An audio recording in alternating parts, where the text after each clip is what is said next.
Bonjour à tous, je me présente. Je m'appelle Nathalie Locke, je suis chef de projet hydrogène à l'Agence économique régionale de Bourgogne-Franche-Comté. Je travaille donc pour la région Bourgogne-Franche-Comté qui a mis vraiment une force de frappe, je dirais, sur l'hydrogène et qui travaille sur cet hydrogène depuis près de 20 ans. Le thème d'aujourd'hui que nous souhaitons vous présenter s'intitule « Comment la recherche académique sur l'hydrogène en Bourgogne-Franche-Comté a permis de générer des projets de territoire ».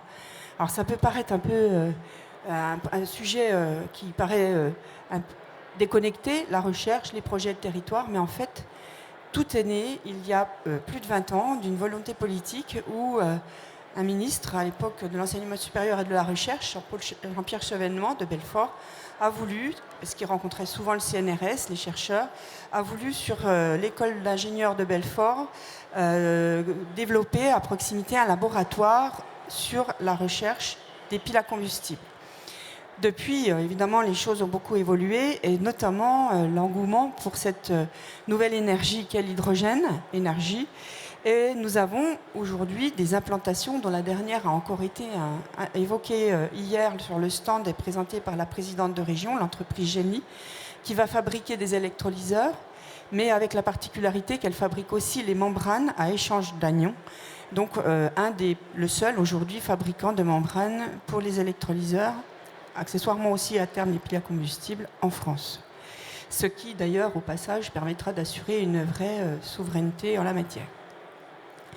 On en est arrivé là parce qu'on avait depuis 20 ans toujours cette idée que pour développer une filière, en fait, il fallait s'asseoir sur quelque chose de stable qui regroupait 3 axes, la formation, la recherche et les entreprises.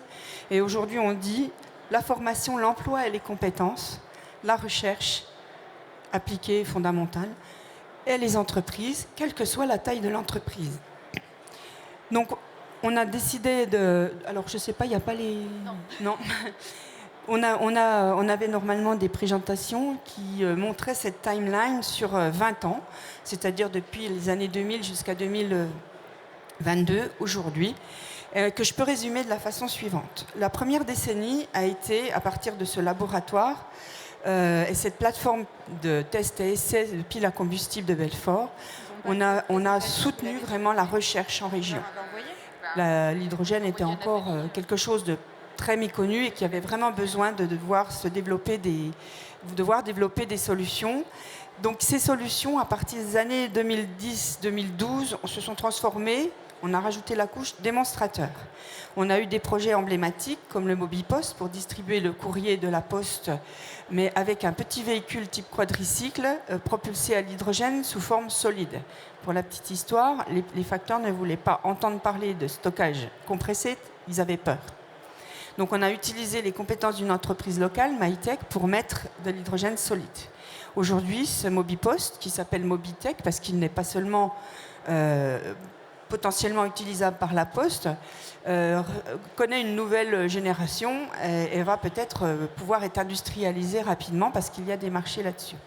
On a eu le projet aussi de test des Kangoo Z2 H2 développé par Symbio avec le Range Extender, donc assemblés, adaptés à Grenoble, mais qui ont été développés sur notre territoire avec 2 sites de test, Luxeuil et Dole.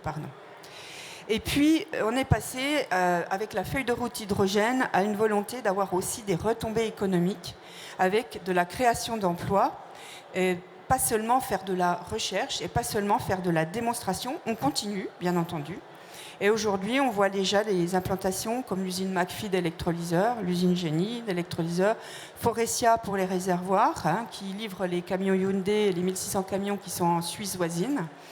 On a également tout un écosystème sur les tests et essais, des bandes 100 kW de tests de 100 kW pour les piles, la plateforme qui s'enrichit, un centre l'Institut du stockage de l'hydrogène pour tout ce qui est tests, explosion, tir balistique, etc., explosion des réservoirs hydrogène.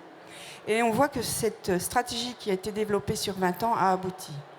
Mais je vais passer la parole à Marie-Cécile, qui est directrice, enfin, tu vas te présenter, mais directrice du fameux FC Lab, parce que sans la recherche, et on continue avec la recherche, tout ça n'aurait pas été possible. Merci Nathalie. Donc je suis Marie-Cécile Perrat, je suis professeure à l'Université de Franche-Comté. Je fais ma recherche au laboratoire FEMTO-ST et je suis directrice d'FC Lab. Donc là, je vais faire un exercice un petit peu acrobatique puisque normalement j'avais une présentation. Donc je vais vous le faire live. J'espère ne rien oublier. J'en oublierai certainement, mais ce n'est pas grave. L'essentiel sera dit. Donc FC Lab, c'est effectivement une longue histoire. Enfin, l'histoire de la recherche, elle est maintenant sur plus de 2 décades. Elle n'est pas terminée, elle continue.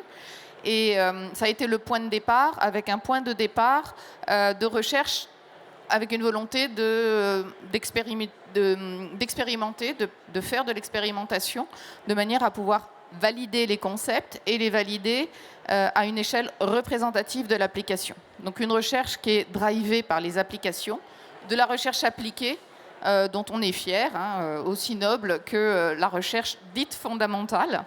Et vraiment, en particulier dans le domaine de l'hydrogène, on ne peut concevoir les travaux sur l'hydrogène que dans le cadre d'un écosystème hydrogène qui inclut la production d'hydrogène, le stockage et les usages couvrant en fait les applications transport et stationnaire. Donc, parallèlement à ces travaux, s'est développée une plateforme. Donc cette plateforme s'est étendue et offre des prestations qui sont uniques en Europe en ce qui concerne l'offre publique, puisque l'ambition en 2020, en fait, dès 2018, on a bien senti que l'expansion très forte qu'on connaît maintenant sur l'hydrogène, on avait anticipé cette demande et la recherche académique n'était pas en capacité de répondre à des demandes sur des délais courts et également d'avoir une maintenance, un usage de la plateforme, une capacité de mobiliser des ressources humaines pour maintenir à niveau la plateforme. Donc on a créé cette structure FC Lab, qui est un modèle assez original dans l'espace académique français, qui est donc une unité d'appui et de recherche, qui crée un lien, qui est un modèle pour faire le fameux lien que nous sommes nombreux à chercher entre la recherche académique et l'innovation. Donc notre offre de services couvre l'accès à notre plateforme, des essais de caractérisation de composants pour l'hydrogène, électrolyseur, puis la combustible, auxiliaire de ces systèmes et, comme Nathalie l'a dit, un partenariat sur le test avec l'ISTI, sur le test de réservoir. Une offre également d'ingénierie et une offre d'ingénierie, études de faisabilité, soutien aux collectivités locales dans l'expertise des projets et également, lorsque l'expertise scientifique et technique touche du moyen terme, développer le réseau de contact des équipes académiques en capacité de répondre à ce besoin. Donc on couvre ainsi les besoins court terme, 3, 6 mois, 9 mois, les besoins moyen terme, 1 an, 2 ans, et les moyens plus long terme, 3 et au-delà. Donc de pouvoir accompagner les partenaires sur l'ensemble de leurs besoins R&D. Et bien sûr, ces technologies vont avoir besoin, sont déployées, sont déjà sur le terrain, sont déjà des réalités de terrain, et vont avoir besoin de personnel qualifié. Donc ça, dès 2015, cette demande a été anticipée par la création d'une filière complète Bac+3, Bac+5 dédiée à l'hydrogène. Le modèle, ce sont des promotions de taille réduite avec des étudiants qui sont sélectionnés et qui sont en lien, ils sont immergés dans nos laboratoires dès la première année. Donc pour ceux qui connaissent le système de formation en Suisse ou en Allemagne, ça, ce sont des pratiques qui sont relativement courantes. Dans notre cas, en France, ce sont des pratiques qui sont beaucoup moins utilisées. Donc l'intérêt, c'est que les étudiants, en fait, sur une technologie, encore une fois, en émergence, sont constamment en lien avec les technologies à la pointe dans leur domaine. Ça s'appuie sur, donc ça s'appelle un cursus de master en ingénierie. Et ça couvre, le principe est qu'on a les disciplines de base en électricité, en génie électrique et en thermique. Et on a également une spécialisation lorsque l'on monte dans les années vers la gestion d'énergie et les technologies de l'hydrogène pour l'énergie. Cette formation, cette année, a été récompensée par le trophée Hydrogénie en ce qui concerne donc la formation et la sensibilisation à l'hydrogène pour l'énergie. Ces étudiants-là sont aussi le laboratoire est en dialogue aussi avec la société, parce qu'il y a une véritable appétence, on le constate au quotidien du public, pour mieux comprendre ce que c'est que l'hydrogène. Et ils participent à des manifestations. Et en fait, on commence dès le primaire.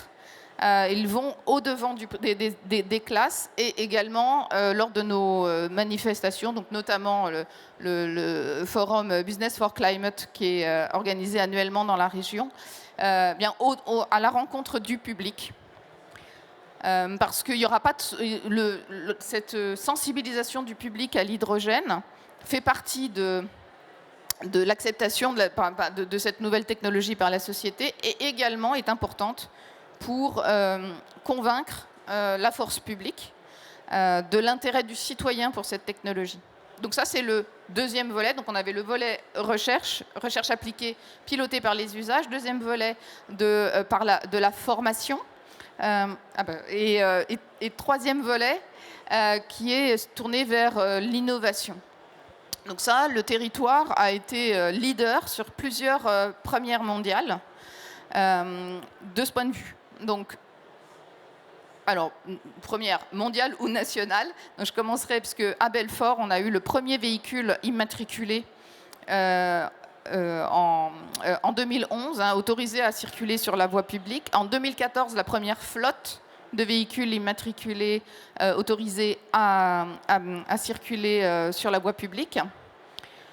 On a eu également la première, a été conçue à Belfort la première remorque frigorifique. Alors ça, c'est une première mondiale, première remorque frigorifique alimentée par un système hydrogène, puisque la remorque frigorifique est alimentée traditionnellement par un groupe électrogène diesel qui est polluant.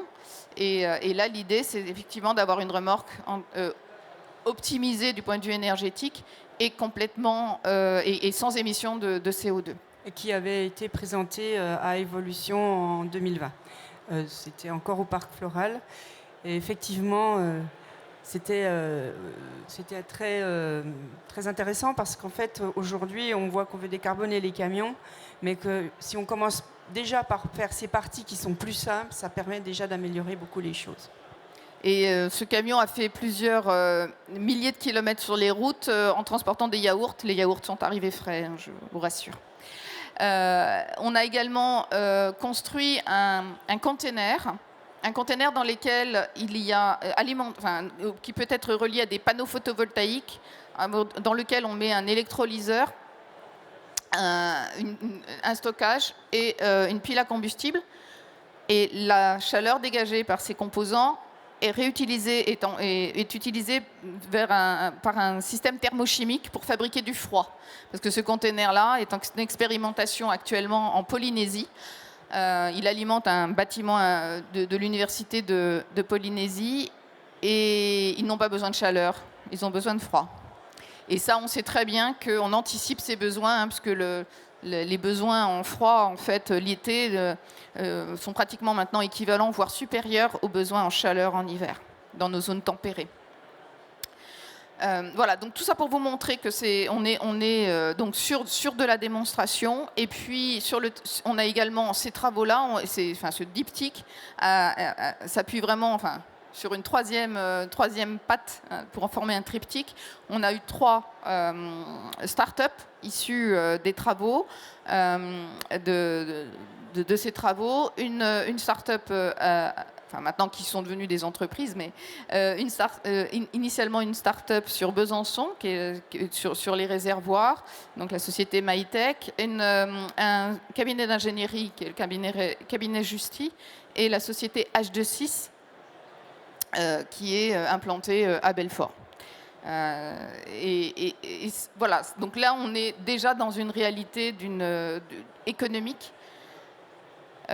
tangible, avec des sociétés qui ont grandi. Maïtech n'est plus et maintenant fait partie d'un grand groupe. H26 rassemble 25 collaborateurs et est encore en croissance. Donc on a une véritable activité, création d'une activité économique, et on a également des acteurs qui se sont mobilisés sur technologie. Donc Nathalie évoquait la société Gossin, le centre de recherche mondial de Forestia implanté. Donc ça c'est très intéressant parce qu'on voit qu'on mobilise des acteurs qui étaient déjà sur le territoire, donc on mobilise le tissu industriel.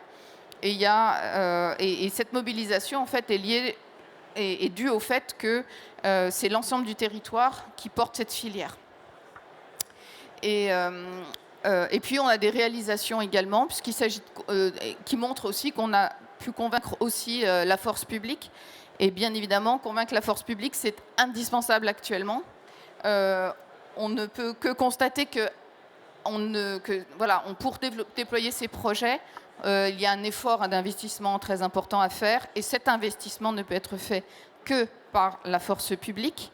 On doit bien sûr défendre un minimum de réalisme économique dans nos projets, mais si on veut un projet rentable à court terme dans l'hydrogène, il faut se tourner vers une autre technologie, on ne peut pas y arriver. Donc on a vraiment ce rôle de convaincre également la force publique du potentiel de ces technologies. Alors, juste pour reprendre, et avant de passer la parole à Xavier, qui se présentera, effectivement, ce triptyque formation, recherche et entreprise, aujourd'hui, quand une entreprise veut se développer, on fait appel à la fois à la ressource recherche pour évaluer, accompagner, orienter les projets. Et ça, c'est quelque chose ce que j'appelle dans mon jargon de développement économique, les prospects d'implantation recherchent aussi, parce que souvent, ce sont des projets très innovants et ils ont besoin d'avoir un écosystème où ils puissent continuer de développer, mais en renforçant leur propre recherche privée. Et puis cet accompagnement sur la région, sur l'apport de compétences, parce que quand vous êtes une région où un bassin d'emploi certes important, mais vous implantez des entreprises, des gigafactories, même des start-up qui vont peut-être grossir très très vite, il faut pouvoir alimenter un personnel qualifié. Et c'est pour ça que quand j'avais proposé d'intervenir sur la recherche, comment cela se traduit par des emplois, par des projets de territoire et donc des emplois et des concrétisations, il faut vraiment retenir cet aspect-là. Alors aujourd'hui, l'hydrogène, il est en train d'évoluer. On voit, ça évoluera encore beaucoup, puisque au départ, on pensait pile à combustible, l'hydrogène, stockage. Maintenant, on voit qu'on parle d'hydrogène énergie, qu'il y a des tas d'innovations avec des piles qui ne sont pas forcément en métal, avec du transport, avec toutes sortes de solutions. On peut en citer des tonnes. Donc les entreprises, les spin-offs, les start-up sont extrêmement innovantes. Et on s'aperçoit que pour pouvoir dimensionner dans un premier temps toutes ces solutions et puis les évaluer, il y a un élément qui germe beaucoup et qu'on n'entend pas souvent, c'est l'aspect numérique. Aujourd'hui, le FC Lab travaille sur des projets également dans le numérique. Je ne sais pas si tu veux dire juste une phrase, tu le diras mieux que moi. Et je voudrais après qu'on donne la parole à Xavier. Ça devient de plus en plus important. Dimensionnement, la validation numérique des solutions. Je te laisse reprendre. Non, mais je pense qu'on va passer directement la parole à Xavier, parce que le temps tourne, donc effectivement, d'autant plus que nous travaillons en collaboration. Donc, si tu veux venir présenter ta solution innovante dans le domaine du numérique. Merci Marie-Cécile. Bonjour à toutes et à tous. Merci Nathalie. Merci de me donner la parole. Je vais essayer de rien oublier. Alors, je ne sais pas combien de temps on a. 2 minutes, 3 minutes ? Bon, Alors, avant de vous parler de numérique, je veux juste dire, donc je suis le président de la société Xhydrogène. On a le stand N36. Donc j'ai vu des personnes qui étaient déjà venues nous voir, mais n'hésitez pas à venir nous voir. On pourra vous présenter plus amplement donc, nos activités d'études et de conseils, et puis notre marketplace international, qui est un outil numérique justement de sourcing costing, pour mettre en relation les acheteurs et les vendeurs d'équipements liés à la production, au stockage et à la distribution d'hydrogène pour les applications stationnaires et pour la mobilité. Alors, Xhydrogène, c'est une société qui s'est implantée en 2019 dans le Nord-Franche-Comté, sur Pays Montbéliard agglomération. On a aujourd'hui 2 sites pour des activités que je vais vous présenter brièvement. On a un site à Étup, donc pas très loin de la nouvelle usine de Forestia qui fabriquera les réservoirs hydrogène. Et puis on a un autre site sur Montbéliard, sur Numérica, qui est justement le pôle numérique de Bourgogne-Franche-Comté. Aujourd'hui, Xhydrogène, c'est 7 personnes, donc à peu près la moitié sur Étup, la moitié sur Montbéliard, dont dans l'équipe une personne du fameux CMI H3E dont Marie-Cécile a parlé juste avant. Alors, pour parler maintenant de nos relations avec le monde de la recherche et faire un lien avec nos activités. Donc en 2019, on a commencé donc par développer des activités traditionnelles de formation, de diagnostic stratégique, d'études technico-économiques. Alors, sur la formation, on a très vite monté en fait des modules. On n'a pas de catalogue, on fait que du sur-mesure.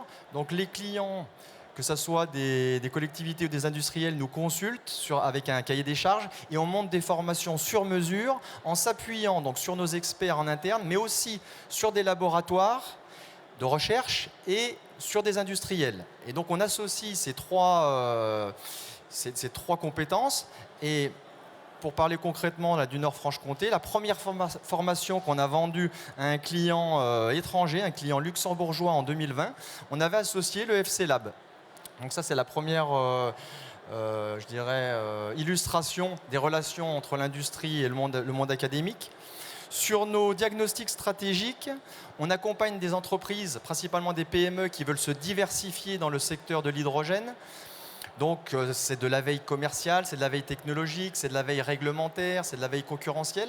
Donc là encore, pour illustrer nos relations avec le monde académique, on a sur un diagnostic stratégique, sur un aspect très technologique, mis en relation un de nos clients avec le FemtoST.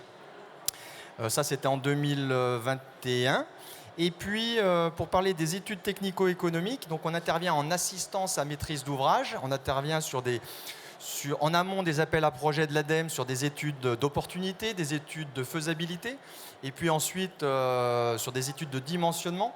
Donc on a développé notre logiciel, je dirais, de dimensionnement technico-économique. Et là-dessus, donc pour illustrer à la fois ce développement numérique et la relation avec le monde académique, on a récemment signé donc dans le cadre de France Relance un contrat avec l'UTBM et en particulier 2 laboratoires, le FemtoST qui travaille donc vraiment sur les aspects énergie, production, stockage, distribution d'énergie, hydrogène, batterie, énergie renouvelable. Et puis, on a signé donc, dans le cadre de ce partenariat avec le SIAD, qui est le laboratoire d'intelligence artificielle. Merci Nathalie. Intelligence artificielle. Voilà, donc on travaille main dans la main pour développer notre logiciel de dimensionnement. Et puis, j'espère ne rien avoir oublié, ce logiciel, en fait, à terme, et grâce au CIAD qui injecte dans ce logiciel de l'intelligence artificielle, on va relier le logiciel de dimensionnement avec notre marketplace international, de pouvoir automatiser, numériser, digitaliser le process de sourcing costing. Donc d'un côté, on numérise le process d'études, et de l'autre côté, on numérise le process de sourcing costing. Tout ça en partenariat avec les laboratoires régionaux. Alors, je peux quand même dire qu'on est ouvert aussi à l'international, puisque dans les formations, on associe des industriels étrangers et aussi des laboratoires étrangers. En tout cas, merci Nathalie de m'avoir donné l'occasion de présenter cette passerelle entre le monde académique et le monde industriel.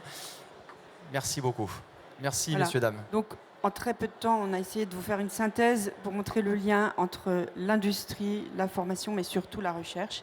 Et peut-être on a le temps de prendre quelques questions, s'il y en a. Pas de questions? Donc n'hésitez pas. On a été trop clair. Ouais. N'hésitez pas à venir nous voir donc, sur le stand Région Bourgogne-Franche-Comté, qui est le K14, et puis le stand de Xavier N36. Voilà. On a à peu près une dizaine d'entreprises, un peu plus même, présentes sur le salon. Hein. Ça va de Forestia à Gossin, en passant par Xhydrogène, des startups comme Clean, le pôle véhicule du futur. Voilà. Donc on tient à votre disposition. Je pense que nos coordonnées, vous les retrouverez de toute façon. Et merci et à très bientôt. Au revoir. Merci et bon salon.